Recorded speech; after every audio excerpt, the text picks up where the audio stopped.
আলাইকুম রহমতুল্লাহি ওয়া বারাকাতুহু নাহমাদুহু ওয়া নুসাল্লি আলা রাসূলিল কারীম আউযু বিল্লাহি মিনাশ শাইতানির রাজিম বিসমিল্লাহির রহমানির রহিম আন আবিহি আন আয়েশা রাদিয়াল্লাহু আনহা উম্মুল মুমিনিনা আনহা আকবারাতহু আন্নাহা লাম তারা রাসূলুল্লাহি সাল্লাল্লাহু আলাইহি ওয়াসাল্লাম ইউসাল্লি সালাতাল লাইলি কাইদান কাত্তু হাত্তা সান্না ফাকানা ইয়াকরাহ কাইদান হাত্তা ইসা আরাদা আইয়ারা ইয়ারকা'a qa'ama faka'ara'a nahwan min salaasin ayatan aw arba'ina ayatan summa রাকা'a। আজকের বক্তব্যের বিষয় হচ্ছে আল কোরআনের রুকু সম্পর্কে।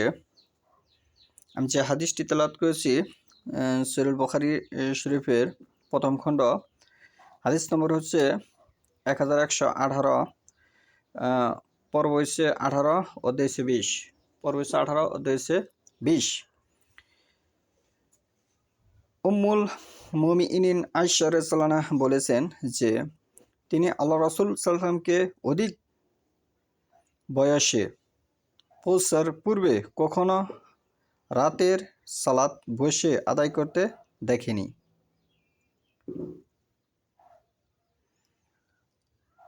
অসুস্থ হওয়ার পরে তিনি বসে কেরাত পাঠ করতেন।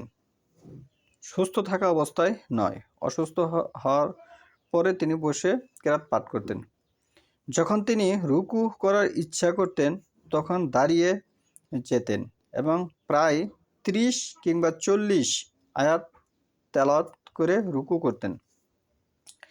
এই হাদিস থেকে সহিহ বুখারী প্রথম খণ্ড, এই হাদিস থেকে 1118 নম্বর হাদিস থেকে এটি স্পষ্ট দলিল প্রমাণ বহন করে যে সালাসিন শব্দের অর্থ যারা আরবি ভাষা বুঝেন তারা অবশ্যই এটি বুঝবেন। সালাসিন মানে হচ্ছে 30 আয়াতান, 30 আয়াত তেলাওয়াত করতেন। অথবা সুম্মা, অথবা আও হইছে অথবা আরবাইন, 40 আয়াতান, 40 আয়াত তেলাওয়াত করতেন। সুম্মা অতঃপর রাকা'a, রুকু করতেন।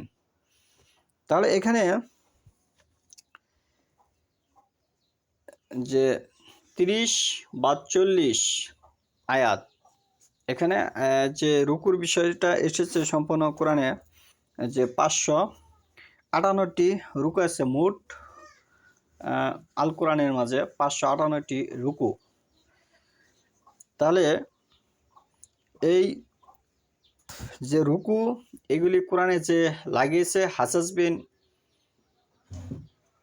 ইরাকের বাদশাহ, তার নির্দেশেই আল কোরআনের জবর, জের এবং রুকু এগুলো সহজ, এই ভারতবর্ষের মুসলমান যেন সহজভাবে এটি বুঝতে পারে, এর জন্য কিন্তু এটি লাগানো হয়েছে আল কোরআনে।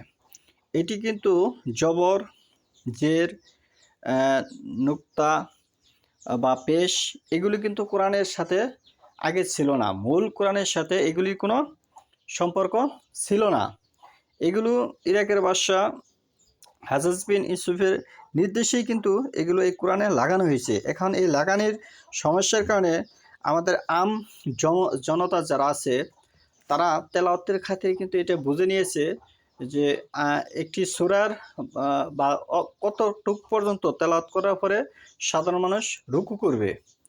এখানে অন্যান্য হাদিস দ্বারা স্পষ্টভাবে বোঝা যাচ্ছে যে যদি আপনি শুধু আর রহমান এতটুকু বলতে পারেন, সূরা ফাতিহার পরে এতটুকু বলতে পারেন, তাহলে আপনার সালাত হিসেবে হবে, এতে কোনো সমস্যা হবে না।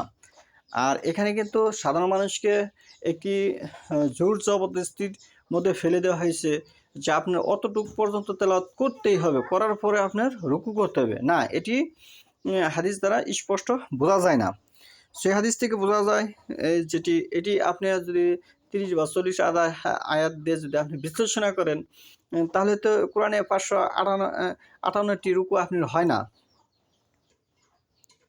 তাহলে মানুষ বর্তমানে কোরআন হাদিসের মধ্যে মানুষ কিছু হাত দেওয়ার কারণে সোনালী যুগের যে ইসলাম যে হাদিস সেটার মাঝে একটু সমস্যা মানুষ সৃষ্টি করেছে।